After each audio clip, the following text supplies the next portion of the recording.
Dans cet exercice, un central PC 2019, on s'intéresse à une équation différentielle, donc 1 moins x2y seconde moins xy prime plus a carré y égale 0. On cherche à la résoudre du coup sur l'intervalle moins 1, 1. Et dans un premier temps, on va poser a égale 0. Puis on étudiera le cas a différent de 0. Donc pour a égale 0, l'équation devient y seconde moins x sur 1 moins x2 y prime égale 0. Parce qu'on a le droit de diviser par 1 moins x2 parce qu'on se place sur l'intervalle moins 1, 1, donc 1 moins x2 est non nul. Donc là, on se ramène à une équation normalisée. Et du coup, on sait qu'on doit chercher une primitive de cette fonction-là. Donc une primitive de cette fonction-là se trouve assez facilement, vu que c'est presque du u' sur u. Il manque un facteur 2. Donc on trouve une primitive du coup en 1 demi de ln de 1 moins x2, avec le moins qui est devant. Et donc on trouve les solutions de cette équation, donc en y', qui vont s'écrire sous la forme lambda exponentielle de moins cette primitive, et donc en fait lambda sur racine de 1 moins x2. Ensuite, du coup, on a trouvé y', donc il reste à trouver le y, donc on va primitiver. Et en primitivant, on trouve que y, donc la primitive de 1 sur racine de 1 moins x2, c'est du arcsinus. Donc c'est écrit sous la forme lambda arcsinus, x, plus une constante d'intégration. Donc finalement, l'ensemble des solutions de l'équation E0, donc avec a égale 0, sur moins 1, 1, c'est vect de arcsinus et la fonction constante égale à 1, parce qu'on a vu que c'était un multiple de la fonction arcsinus plus un multiple de la fonction constante égale à 1. On retrouve un espace vectoriel de dimension 2, ce qui n'est pas une surprise, parce qu'on a vu que sur moins 1, l'équation différentielle est équivalente à celle-ci, qui était une équation différentielle normalisée, à coefficient continu, homogène. Donc on sait que l'espace vectoriel des solutions est de dimension 2. Ensuite, on se place dans le cas où y est différent de 0, et on nous demande de trouver une base de solution développable en série entière.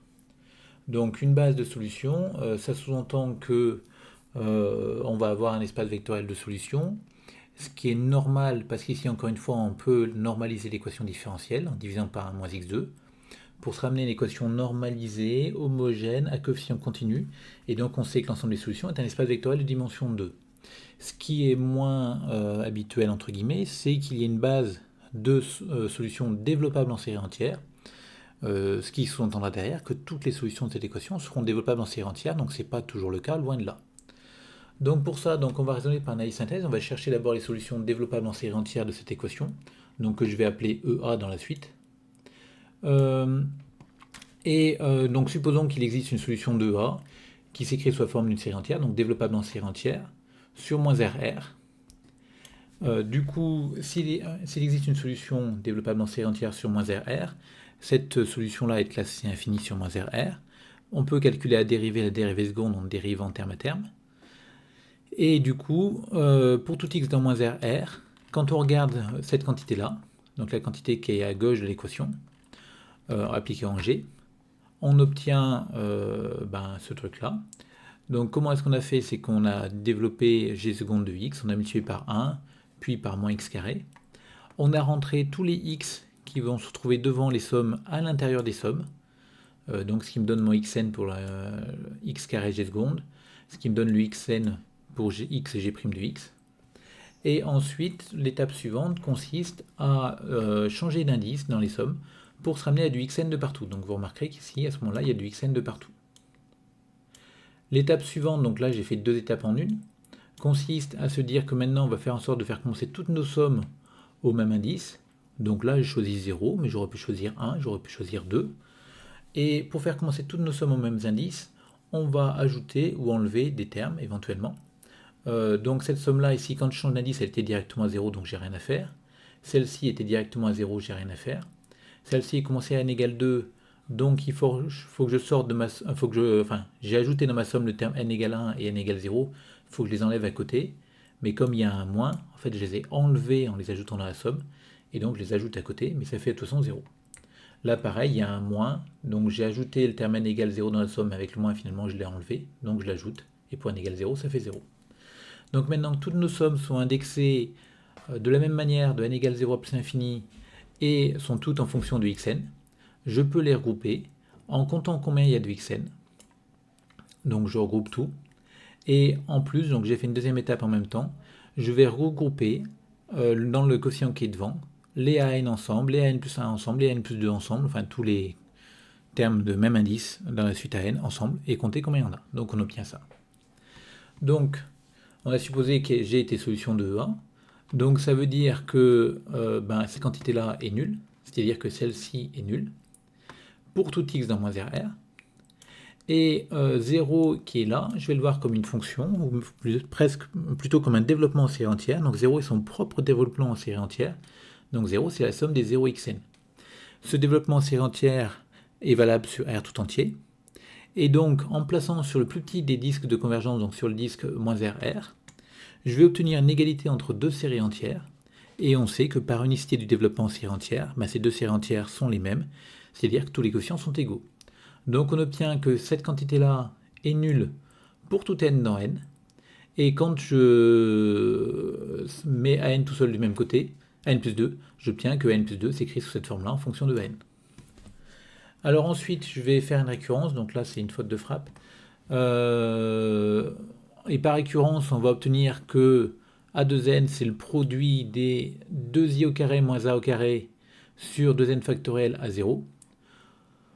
Donc là, il faut voir que quand on passe de A0 à A2, on multiplie par 1 et 2 en bas. Quand on va passer de A2 à 4, on va multiplier par 3 et 4, etc. Donc en fait, en bas, on va bien avoir le produit de tous les termes de 1 à 2n, donc 2n factoriel. Et en haut, chaque fois qu'on avance de 2, on multiplie par n carré moins a carré. Et du coup, on va bien avoir ce produit-là qui va apparaître. Pareil pour les impairs, donc c'est le même genre de choses, ça marche de la même manière. Bon, ensuite, alors du coup, qu'est-ce qu'on a démontré? On a démontré que s'il y a une solution développable en série entière, alors ces coefficients pairs s'écrivent comme ça, ces coefficients impairs s'écrivent comme ça, et finalement, en mettant en facteur ce qui dépend de A0 et ce qui dépend de A1, on va obtenir l'écriture g de x égale b fois cette somme-là, plus c fois celle-ci. Alors pour cette première somme, j'ai séparé le terme A0. Donc A0,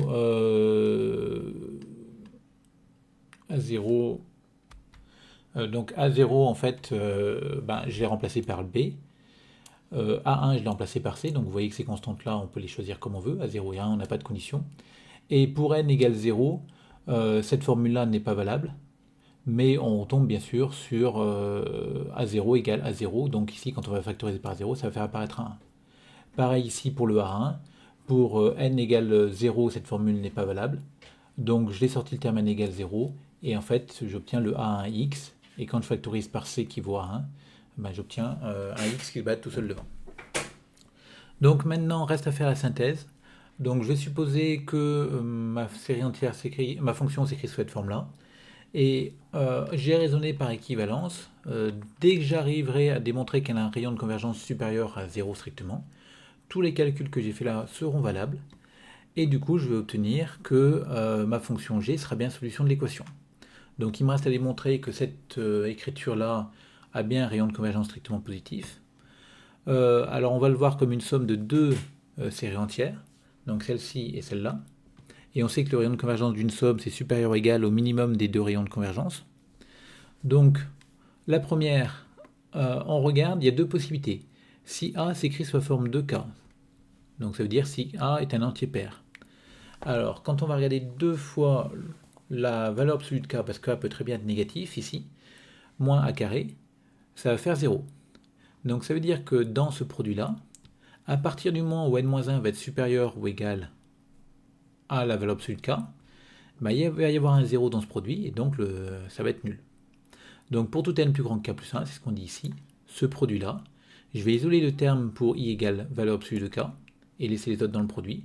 Ce terme-là va faire 0, donc ça fait 0 fois quelque chose, ça va faire 0. Ça veut donc dire que ma série entière qui est là, en fait, c'est pas vraiment une série entière, parce que la somme va être finie, au-delà, tous les coefficients valent 0, et donc elle aura pour rayon de convergence plus infini. Maintenant, si A n'est pas un multiple de 2, A, on va prendre un x différent de 0, on va poser un égale cette quantité-là. Cette quantité va être différente de 0 parce que justement A n'est pas un entier pair, donc il ne s'écrit pas sous la forme 2i, ou moins 2i. Et donc quand on va calculer le quotient un plus 1 sur un en valeur absolue, ça va plutôt bien se simplifier parce que les produits là, ils vont être télescopiques, ils vont se télescoper. Le 2n factoriel, pareil, avec 2n plus 2, il restera quasiment plus rien, donc 2n plus 1, 2n plus 2. et on voit que ça va être équivalent à 2n carré sur 2n carré fois x carré, donc ça tend vers x carré. Et finalement, le critère d'Alembert pour les séries numériques me dit que cette série va converger absolument pour x strictement plus petit que 1 et diverger grossièrement pour x strictement plus grand que 1, et donc le rayon de convergence de cette série entière est égal à 1. Bon, alors on a fait pour la première, donc du coup on a vu que cette série entière a soit pour rayon de convergence plus infini, soit pour rayon de convergence égale 1, donc son rayon de convergence c'est au moins 1 quoi qu'il en soit, quelle que soit la valeur de A. Maintenant on va s'intéresser à la deuxième, en faisant la même chose, même disjonction de cas. On a ce produit-là, et donc la question c'est est-ce que ce A peut s'écrire sous la forme 2i plus 1 pour un certain i. Donc si A est un entier impair, il existe K appartenant à n tel que 2k plus 1 au carré moins a au carré égale 0. Vu que A est impair, il suffit de prendre le bon nombre, parce que A ça va être moins 1, moins 2, moins 3, donc pour k égale 0 par exemple, 1 au carré ça fera moins 1 au carré, donc ça fera 0, etc. Donc j'ai pas plus détaillé la valeur de ce cas-là, parce que c'est un peu pénible suivant que P est positif ou négatif. Et donc du coup ici, on doit en tout cas obtenir que ce produit-là, pour n plus grand que k plus 1, pareil, on va isoler le terme i égale k, le reste, et ça fera 0, donc le tout va faire 0. Donc du coup, si A est un entier impair, ma série est en fait une somme finie, donc elle a pour la série entière aura pour rayon de convergence plus infini, ce sera un polynôme. Et si A n'est pas un nombre impair, alors on va faire pareil, on va poser un égale ça, on va faire le quotient de n plus 1 sur un, appliquer le critère d'Alembert, et obtenir que le rayon de convergence est égal à 1. Donc finalement, quand on regarde nos deux séries entières qui apparaissaient là, celle-ci a un rayon de convergence au moins égal à 1, donc en fait c'est 1 ou plus infini suivant la valeur de A. Celle-ci a pour rayon de convergence au moins 1, pareil, c'est 1 ou plus infini suivant la valeur de A. Donc G aura pour rayon de convergence au moins 1, comme combinaison linéaire de séries entières ayant pour rayon de convergence au moins 1. Et du coup, les calculs faits dans l'analyse, comme on a dit au départ, vont nous permettre d'affirmer que G est solution de A. Donc finalement, on a prouvé par analyse synthèse que l'ensemble des solutions développables en série entière de A, c'est vec de cette fonction-là, donc la première qu'on a prise, et la deuxième. Donc ça correspond aux deux fonctions qui apparaissent dans les parenthèses ici, que je vais appeler f1 et f2. Alors remarquez au passage que f1 et f2, c'est pas des fonctions tout à fait anodines. f1, c'est une somme de termes de puissance des x puissance paires. f2, c'est une somme de termes de puissance de x avec des puissances impaires. Ça veut dire que f1 sera une fonction paire, f2 sera une fonction impaire. Et cet argument est très pratique, parce que nous, on a écrit notre ensemble de solutions comme étant égal à ce vecteur-là, mais il reste à démontrer que cette famille est une base, et on ne peut pas utiliser la dimension ici. Enfin, on peut, mais il va falloir faire attention à ce qu'on va dire. Mais moi, l'argument que j'ai utilisé, donc la famille est génératrice, et pour démontrer qu'elle est libre, je vais utiliser la parité, donc une fonction paire et une fonction impaire. On sait que l'ensemble des fonctions paires et impaires sont en somme directe, et comme l'ensemble des fonctions paires et impaires sont en somme directe, ça veut dire que la famille f1 f2 va être libre. Et alors, bien sûr, f1 et f2 sont non nuls. Donc du coup, la famille f1 f2 libre, elle est génératrice de mon ensemble des solutions, donc ça va être une base de l'ensemble des solutions. On aurait pu faire autrement, en disant que f1 f2 est génératrice de cet ensemble-là.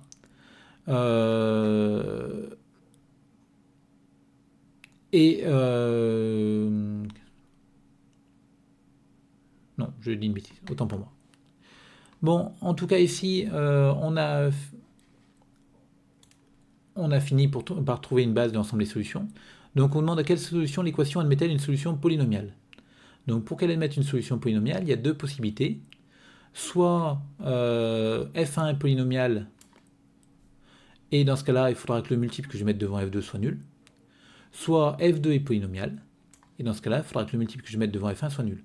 Alors pourquoi ça? F1 est pair, f2 est impair. Donc les termes du développement de f1 et les termes du développement de f2 vont pas pouvoir s'annuler. Ils vont pas s'ajouter ensemble. C'est-à-dire que je vais avoir du x puissance 4 avec du x puissance 5, ça va laisser des x puissance 4 et des x puissance 5.